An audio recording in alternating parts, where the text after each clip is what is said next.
লাল পতাকা দিয়ে গেছে। এই লাল পতাকার মুক্তিকামী কমরেডরাই সারা পৃথিবীতে এই মার্কিন সাম্রাজ্যবাদ এবং তাদের আপোষা দালালদের বিরুদ্ধে তীব্র আন্দোলন গড়ে তুলবে। একটা কথা আপনাদেরকে পরিশেষে বলে দিতে চাই, একটা মানুষ যখন বেশি লাফালাফি করে তখন ধরে নিতে হবে তার পতন অনিবার্য।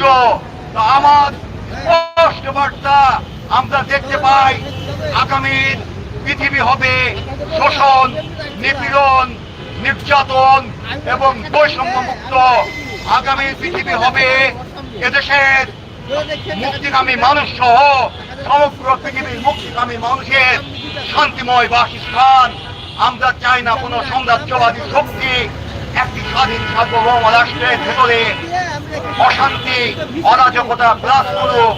আমরা চাই জাতিসংঘের প্রতি আমাদের স্পষ্ট বার্তা, বসে বসে কানে কাঠি দিয়ে কান চুলকাইবেন না, অতি দ্রুত ব্যবস্থা নেন, অন্যথায় সমগ্র পৃথিবীর মুক্তিকামী মানুষ ভেবে দেখবে যে আপনার মতো অটিস্টিক জাতিসংঘের প্রয়োজন আছে কিনা। দুনিয়া